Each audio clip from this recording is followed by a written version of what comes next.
अस्सलाम वालेकुम my dear pre medical students and MDCAT aspirants. अच्छा, आज थोड़ी सी बात कर लेते हैं कि मेडिकल के स्टूडेंट्स के टाइम टेबल के हवाले से। ठीक है, वो ये जनरल सबके लिए है कि टाइम टेबल आपके पास एक बेहतरीन टाइम टेबल कैसे हो सकते हैं कि हम टाइम टेबल पे अमल नहीं कर सकते, फॉलो नहीं कर सकते। बहुत सारे टेंशन होते हैं स्टूडेंट्स की, और स्पेसिफिकली वो जब एक कोई टारगेट रखता है और इस टाइम में अचीव करूंगा सोचता है, और उस टाइम के बाद जब वो अचीव नहीं कर पाता है तो वो स्टूडेंट को डीमोटिवेट कर देता है। और फिर स्टूडेंट के पास जो रिमेनिंग कोर्स होता है वो समझता है कि यार अब नेक्स्ट स्टेप में इसको पहले करके दूसरे दिन वाले को साथ में करूँ, या फिर दिन इसको आखिर में करूँ। इस तरह की स्टूडेंट के ना ज़हन में एक मतलब बर्डन सा, और फिर वो डबल माइंडेड हो जाता है। ठीक है, तो आसान हल बताने वाला हूँ, बिल्कुल ईजी हल बताने वाला हूँ कि आप कैसे टाइम टेबल बनाएंगे। असल गलती हमारे टाइम टेबल बनाने में, टाइम टेबल कैसे बनाएंगे तो फिर आप जो है ना और उस पर अमल कैसे करेंगे। ठीक है, सबसे पहली बात है कि हमारे टाइम टेबल आइडियल होता है।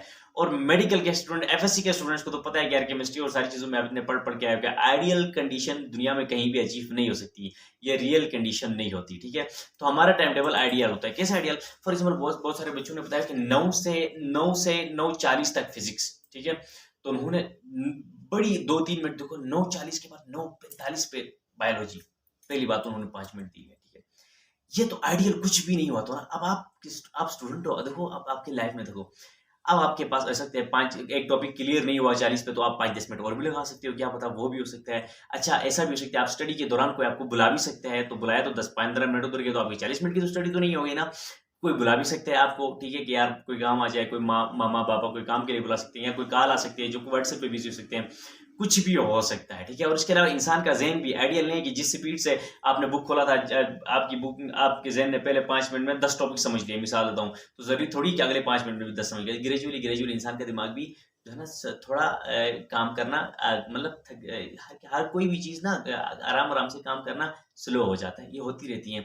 तो ये सारी चीज़ें तो हम कंसिडर ही नहीं करते हैं, और हम एक आइडियल टाइम टेबल बना लेते हैं। ठीक है, तो ये सारी चीज़ें कंसीडर करके आपका time table should be strictly, मैं बताऊं कि रियलिस्टिक होना चाहिए, तब आप एक टैप ऑन कर पाओगे। सिंपल सी बात है। ये सारी चीजें ले लो। अगर आप सुबह 9 से 3 बजे तक का लेते हो, तो उसमें अम्मी ने भी बुलाया, मिसाल तो ना, आप 10-15-20-20 मिनट 30 मिनट इतने एक्स्ट्रा रख लो कि आप कहीं आप माँ बाबा किसी ने भी बुलाया तो आप उसको वो कर सको। ठीक है, उसमें से बैलेंस, इलास्टिसिटी आपके पास लिमिट आ जाएगा, उसमें से फिर बैलेंस कर पाओगे। ठीक है, एक और बात मैं बता दूं, इसके अलावा आप क्या करें कि डे के एंड पे ना कुछ एनालिसिस टाइम रख लें। ठीक है, कि आप एनालिसिस टाइम रख लें कि क्या हुआ क्या नहीं हुआ, कितना बचा, उसको अगले दिन जरूरी थोड़ी है कि उसी टाइम पे करें, एक अलग टाइम रखें। फॉर एग्जांपल वीक है, वीकेंड पे 2 दिन छुट्टी के रखें, मिसाल देता हूँ। इसका मतलब छुट्टी नहीं करना। पहली बात तो ये है कि जो आपके पास पिछला रह गया वो सारा उसमें करें, फिर उसमें कमियां देखें, फिर ये न्यू कोर्सेज ले लें, और फिर जो दूसरी बात, ये तो पहली टिप थी आइडियलिटी के हवाले से। दूसरा, आपका जो टाइम टेबल होता है, टाइम टेबल के दौरान जो वेटिंग टाइम होती है थोड़ी बहुत, कभी वेस्ट ना करें। ठीक है, और दूसरी बात, जब आप स्टडी कर रहे हो तो बहुत सारे दफ़ा इंसान मोबाइल से डिस्टर्ब होता है, तो आपकी मोबाइल को ना ऊपर से नीचे आप ऊपर से नीचे हम लाके डेटा वगैरह ओपन करते हैं ना, ऊपर से नीचे आप करें, तो आपके पास एक फेज आ जाए, वहां पे देखें फोकस मूड के नाम से, नहीं तो आप स्टडी से भी कर सकते हो। वो मूड ऑन करें, उसमें जो एप्स इंटर करेंगे, तो एक दफ़ा आप फोकस मूड ऑन करेंगे तो उन एप्स की नोटिफिकेशन जब तक आप फोकस मूड ऑफ नहीं करेंगे वो आपको डिस्टर्ब नहीं करेंगी।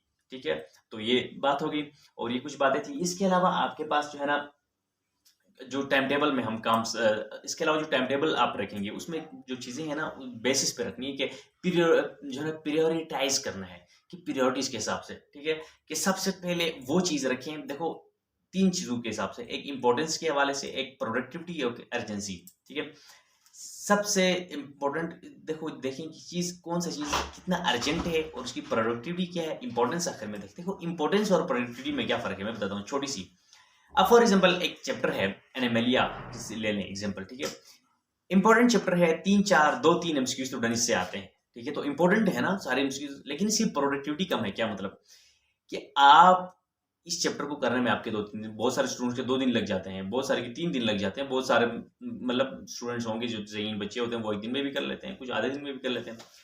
लेकिन मैं कह रहा हूँ जनरल एवरेज, तो आपको उन 3-4 एमसीक्यूज इससे आते हैं, 3-4 एमसीक्यूज गेन करने के लिए आपको 2-3 दिन की स्टडी करनी होती है।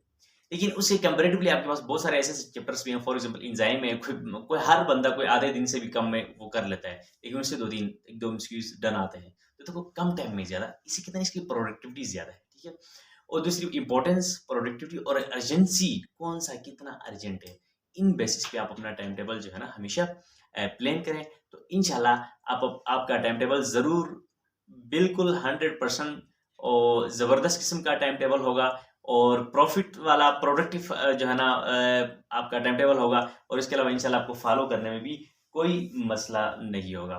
बाकी wish you all the best, अपनी दुआओं में मुझे याद रखिएगा। इंशाल्लाह सी यू नेक्स्ट टाइम। अल्लाह हाफ़िज़।